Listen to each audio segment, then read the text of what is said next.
va vers un changement au profit de tous. Il n'y a plus d'espoir, aucun. En tout cas ici, tel que vous êtes là, vous ne savez pas que si dans une année, 2 ans, vous aurez de l'emploi. Il y a des chômeurs ici, n'est-ce pas? Et les gens n'ont pas d'espoir. Les chômeurs mettent la main à l'air. Voilà, la majorité. On n'a aucun espoir que ça fait changer de main. C'est une motivation aussi de résister.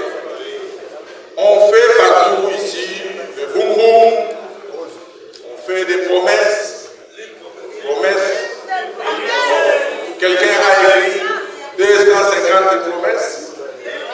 Bon, on fait des voyages qui coûtent très cher, et on signe des accords sans les respecter. La RDC, chers camarades, est devenue la risée de tout le monde.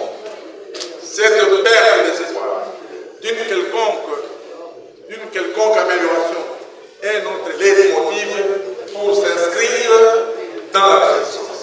Nous sommes donc des résistants et non des opposants. PPD viva! Viva! Actuellement, nous sommes des résistants et non des opposants, dans le sens que ce concept peut avoir en sciences politiques ou même en droit. Un opposant accepte et reconnaît sa défaite après les joutes électorales. Vous comprenez? L'opposant accepte. Il dit oui, j'ai joué et je suis sincère. Il reconnaît. Il ne participe pas au gouvernement. Appelle la congolaise. Et il ne soutient pas celui-ci. Si vous voyez quelqu'un qui se dit opposant, il participe au gouvernement, ou il soutient le gouvernement, il n'est même pas opposant. Vous comprenez? Ou bien il dit je suis opposant républicain. Ce sont des termes fabriqués. Il peut faire partie, attention, un opposant peut faire partie des institutions délibératives ou non. Auquel cas, on parle de l'opposition parlementaire et de l'opposition extra-parlementaire. Mais la résistance va au-delà de ce que nous sommes en train de parler. Nous sommes en train de parler de l'opposition. La résistance va au-delà. En face des résistants, il y a généralement des autorités faites. En face de nous, les résistants, il y a des autorités faites. Des autorités qui sont illégitimes. S'ils étaient légitimes, on allait les accepter parce qu'on a fait des élections et on allait être appelés opposants. Mais comme ils sont illégitimes, ils sont autorités de fait, en face de nous, nous avons ces gens-là, nous sommes des résistants, des dirigeants de fait, et donc sans aucune légitimité, mais qui ont le monopole de la violence légitime. Ils ont le monopole de la violence légitime parce qu'ils tiennent entre leurs mains l'appareil ou les appareils répressifs de l'État. Quels sont ces appareils répressifs de l'État? PPD viva! Même s'ils sont légitimes, mais entre leurs pouvoirs, ils ont ces appareils répressifs de l'État. La police. C'est eux, concernés. L'armée,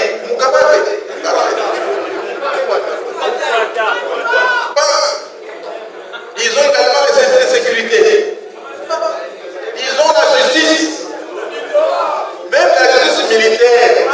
C'est la justice. Pas invitation, minage, jadar, c'est des appareils répressifs de l'État, des pouvoirs illégitimes. Ils ont ça. Bon, on peut également ajouter l'administration publique et surtout, on peut également ajouter l'argent. L'argent est quoi? L'intimidation. L'intimidation. Et une milice. Et vous savez ce qu'ils ont comme milice ici? N'est-ce pas? PPD viva! PPD viva! Alors, issus des élections chaotiques, ces dirigeants sont issus des élections chaotiques et dont les règles d'organisation n'ont pas été consensuelles. Ces dirigeants sont, répétez-le, illégitimes. Souvenez-vous que les dernières élections de 2023 ont duré 8 jours au lieu d'une journée, comme prévu par la loi. Et le cardinal Ambongo Fridolin a crié au scandale les qualifiant d'un vaste désordre organisé. C'est un bon cardinal. Tata cardinal. Il a dit que c'est un vaste désordre organisé. Qui ont été, à juste titre, ces élections étaient boycottées par le Front commun pour le Congo, FCC en cycle, notre plateforme. L'opposition reconnaît et accepte la majorité au pouvoir. L'opposition, il accepte et reconnaît la majorité au pouvoir. Est-ce que nous, on reconnaît la majorité? Non, c'est pourquoi on résiste. L'opposition accepte également une opposition qui est minoritaire. Ayant perdu les élections, mais la résistance ne reconnaît ni l'un ni l'autre. Encore moins les élections qui ont abouti à installer cette fameuse majorité illégitime et l'opposition. Ici au PPD, il y a des résistants, des résistants. Un résistant n'est pas hypocrite. Un résistant n'est pas hypocrite. Il est comme ça. Il est fait de tout droit. A c'est A, B c'est B. Oui c'est oui, non c'est non. Un résistant, lorsque le parti donne une mission, il effectue la mission. Il n'est pas hypocrite. Un résistant n'est pas un transhumant.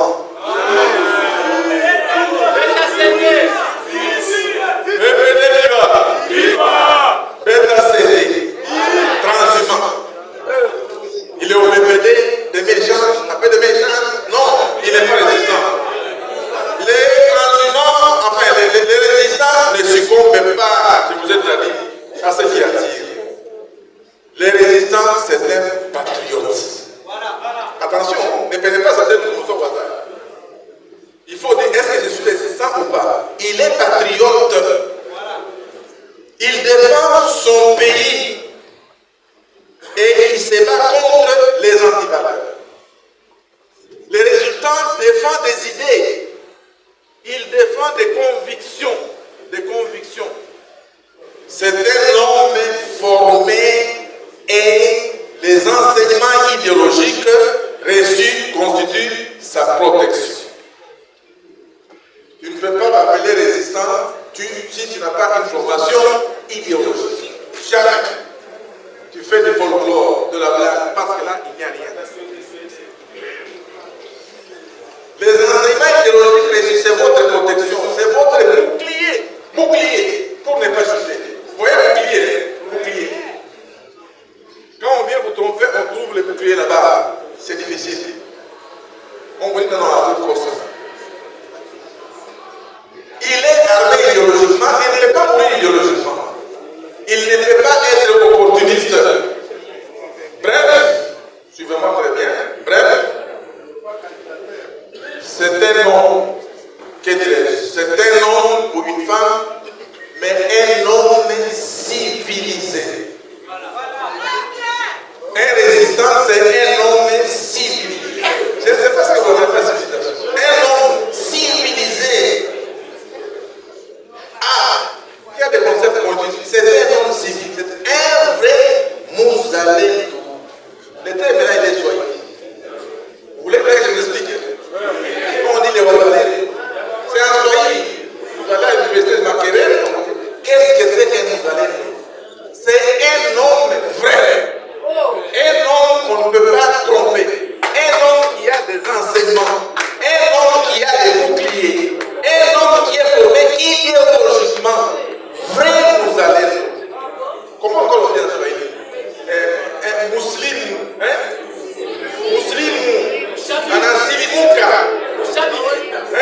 peut nous tromper.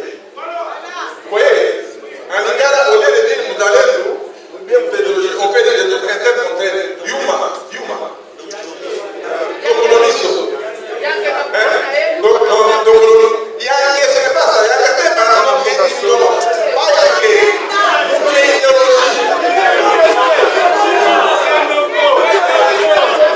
a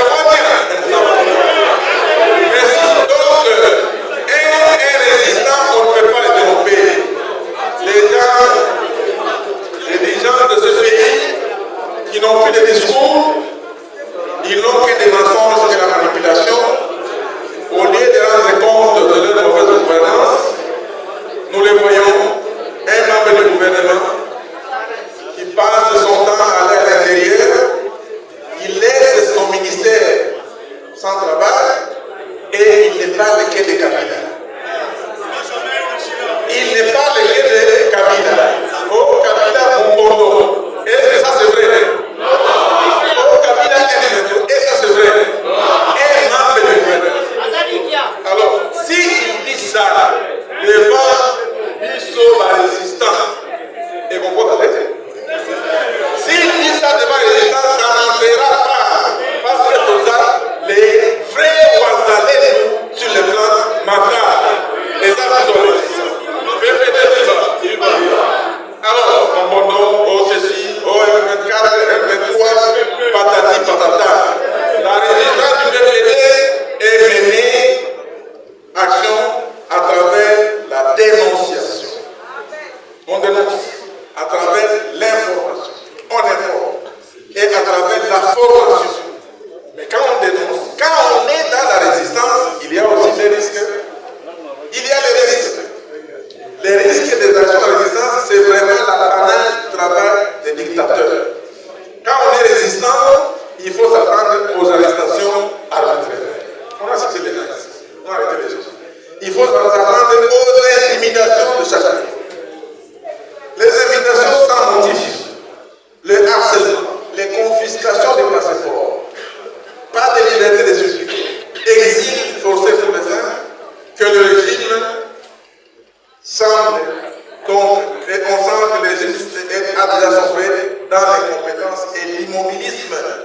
Et cet immobilisme étatique qui peut nous amener tout droit, l'immobilisme de ce gouvernement, peut nous amener tout droit vers la barricadisation du pays. Il faut faire attention. Les résistants PPD, nous sommes contre toute idée de barricadisation et résisteront toujours contre un gouvernement ou contre tout groupe qui a l'air d'encourager la sissiparité de la République démocratique du Congo. Le Congo restera un et indivisible, grâce aussi à notre résistance. Pour que le Congo reste un, nous devons aussi contribuer par notre résistance. La résistance au PPD est une réalité. Pour les uns, elle a commencé il y a peu, alors que pour les autres, nous avons déjà une longue histoire. Une longue histoire. Tenez. J'ai lu une version actualisée de la conférence de presse, tenue par à Kinshasa, au mois de septembre 2020, par un éminent professeur émérite et doyen honoraire de la faculté de droit à l'UNIKID, qui dénonçait avec autorité scientifique les violations intentionnelles, manifestes, massives et flagrantes de la Constitution et des lois de la République par le président de la République. C'est un prof qui dénonce ça. Le 8 septembre 2020, un document de 43 pages que je peux vous citer. Ces violations ont entraîné même la rupture entre le FCC et CACH. Et la cause signée entre deux partis politiques a fini par voler en éclat. Nos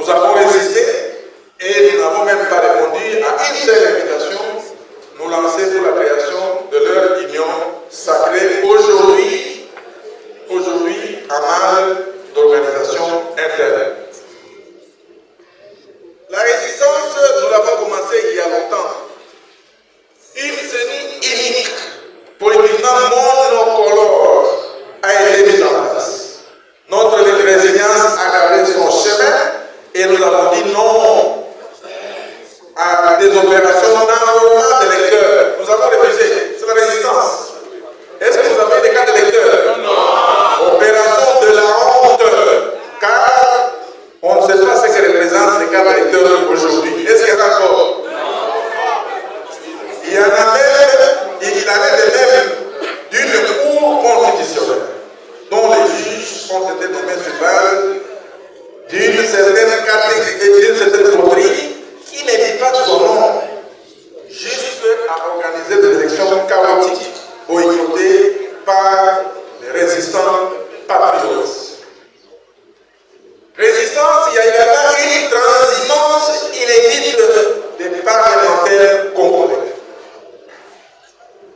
Pour se donner une majorité dans les deux chambres, à donner à la RDC une image dégradée en Afrique et à travers tout le monde. La corruption à grande échelle a permis d'acheter les consciences de certains élus, alors que les Congolais vivent chaque jour dans l'urgence sociale du fait d'un gouvernement dépassé et totalitaire. C'est ici, une fois de plus, je dis une fois de plus, et vous en savez que je suis à la fin, une fois de plus, de féliciter nos vaillants députés nationaux et sénateurs qui ont résisté à la transhumance et donc n'ont pas succombé à ces autres dans les chambres et ont refusé d'accepter les idées imposées par les autres. S'il y a des députés ici et sénateurs qui ont les idées qui peuvent se mettre debout, on peut les applaudir.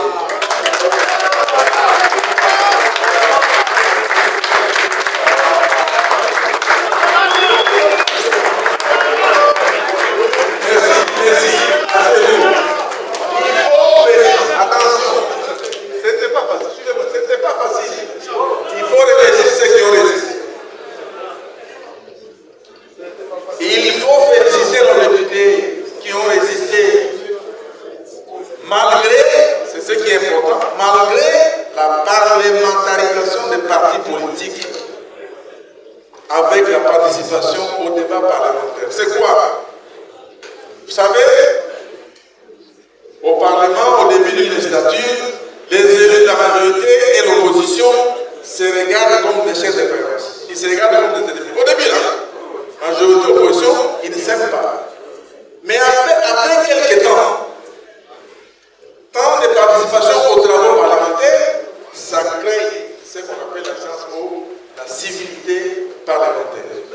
La civilité parlementaire, qui signifie, vous commencez à voir les élus de toute tendance, ils commencent à s'apprécier. Ils commencent à devenir des amis, sans tenir compte des familles politiques.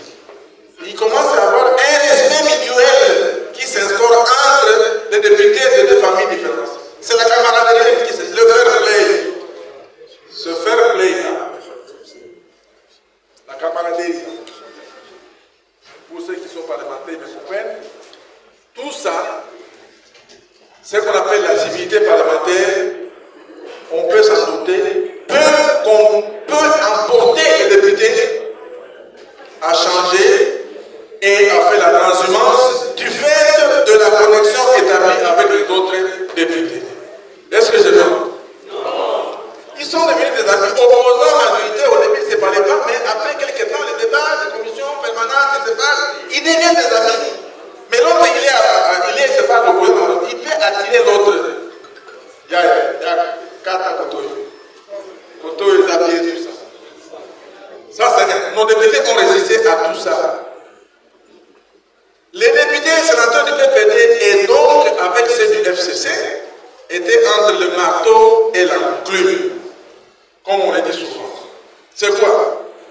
Ne pas céder aux appels des corrupteurs et amis députés, c'est-à-dire observer la discipline du parti et donc s'inscrire dans un mandat impératif d'un côté.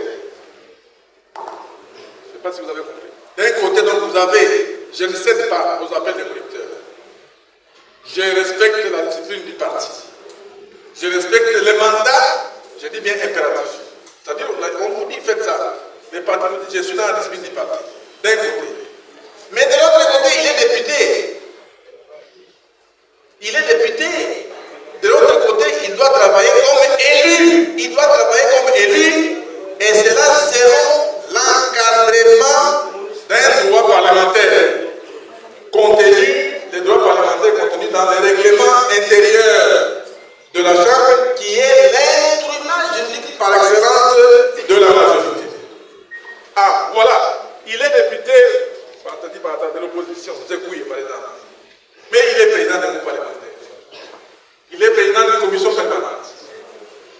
15, il est au Sénat. Président d'un groupe politique, il est au Sénat.